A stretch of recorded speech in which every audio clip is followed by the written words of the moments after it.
Hello again, my victim of shadows. Tonight, you will be taken to a place built not to punish the body, but to break the mind. A cathedral of stone and madness, where whispers echo longer than prayers, and sanity itself was the first prisoner. I could tell you its name, but I think I'll let an old friend do the honors.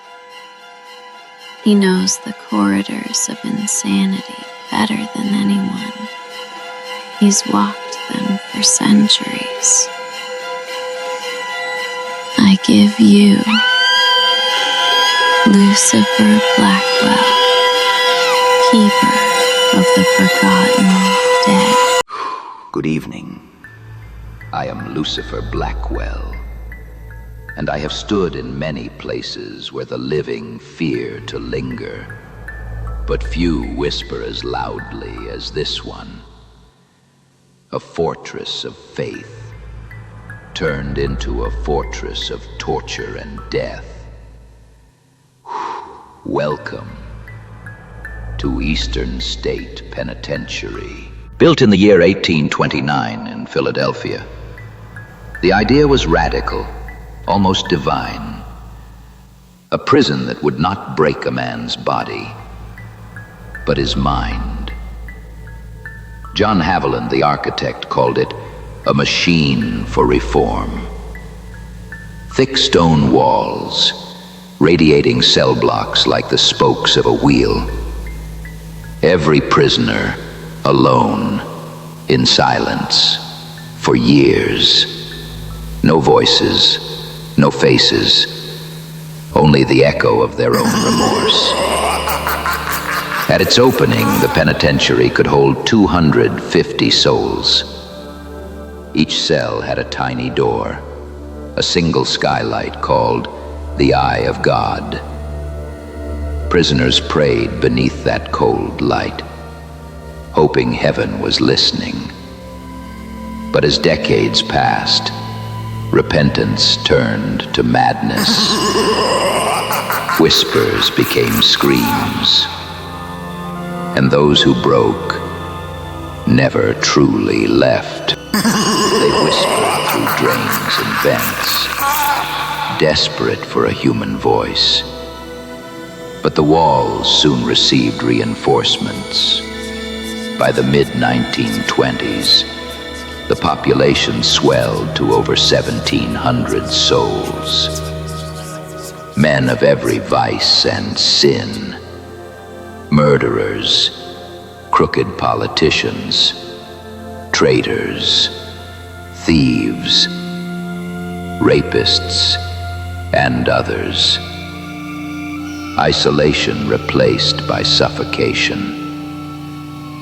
The echoes of quiet prayer gave way to coughing, screaming, and insane laughter. The sounds of madness breeding in the dark. The system that once promised salvation now delivered torment. Prisoners scratched prayers into the walls with broken nails. Inmates were hooded whenever they left their cells, so they couldn't see or talk to anyone. They ate, slept, and exercised alone. No visitors, no letters, nothing. Daily life was marked by extreme hardship. Punishments involved the iron gag, tying a prisoner's hands to a mouth device that caused injuries with any movement, and the mad chair, restraining individuals so tightly that it impaired blood flow, sometimes resulting in limb loss. Uprisings occurred, such as the 1933 riot involving fires and disorder, alongside inmate-on-inmate killings and guard-inflicted deaths, all contributing to an environment steeped in suffering. Over 2,000 people died from murder, suicide, or disease during the Den of Horror's existence. Many infamous people were punished at Eastern State Penitentiary. Our first guest needs no introduction. Alphonse Scarface Capone. The most feared man in Chicago found himself here in 1929. Not for murder nor empire, but for a concealed pistol. Imagine that. A king brought down by a simple weapon charge. He furnished his cell with carpets, a desk, even a radio. But comfort could not silence the voices. Capone told guards he heard a man crying in the dark, a voice whispering his name from the corner. Perhaps the ghost of the St. Valentine's Day massacre, come to collect. Next, William Francis Sutton, Slick Willie. Polite, intelligent, utterly fearless. He robbed banks with the precision of a surgeon and escaped prisons like a magician. At Eastern State, Sutton spent years digging. A 97-foot tunnel, hidden beneath his cot, lined with stolen wood, and even wired for light. He escaped in 1945, only to be caught within hours. When asked why he robbed banks, he replied, "Because that's where the money is." Only one man ever truly escaped Eastern State.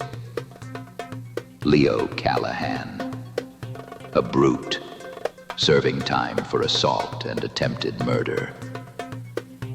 In 1923, Callahan led 5 men in a daring breakout. A stolen ladder, a leap from the wall, and into legend. He was never seen again. No body, no arrest. Just his name scratched into the wall of his cell, as if he signed his freedom in stone. Some say his ghost still paces the outer wall, waiting for the others to follow. By 1971, Eastern State Penitentiary had closed its gates for good. The prisoners were gone. The cells stood empty. But something stayed behind. The city called it abandoned. The guards called it cursed. And those who came after, the workers, the tourists, the skeptics, they didn't just hear stories, they experienced them. By the time the last cell door clanged shut and Eastern State Penitentiary died, dozens upon dozens had been murdered, died diseased, or took their own lives within those walls. Cell Block 12 at Eastern State Penitentiary is a corridor of dread. Narrow, arched, and lined with peeling doors that seem to breathe when the wind moves through. Rust bleeds down the walls, and the ceiling sags under the weight of time. Visitors describe whispers drifting from empty cells, echoing footsteps on the upper tiers, and shadows that move where no light should fall. The block is unnaturally cold, even in July. Paranormal teams have captured disembodied voices and the sound of metal scraping against concrete, though the source is never found. Infamous for echoing whispers, moans, and shadow figures walking along the upper tier. Guards refuse to patrol Cell Block 12 alone. Cell Block 4, known for ghostly faces appearing in the iron doors and sudden, icy gusts that hit without warning. Visitors report fleeting shapes gliding between doorways, the echo of boots pacing just beyond sight. Cameras fail, lights flicker, and the smell of damp decay never fades. Some claim to hear their own names whispered from within the empty cells. Others just freeze, knowing they're not alone in the dark. At Eastern State Penitentiary, they called it the Eye of God. But whatever looked down from that light, it wasn't mercy. Some say it still watches, judging the souls that dare to return. Others say it's waiting for one more.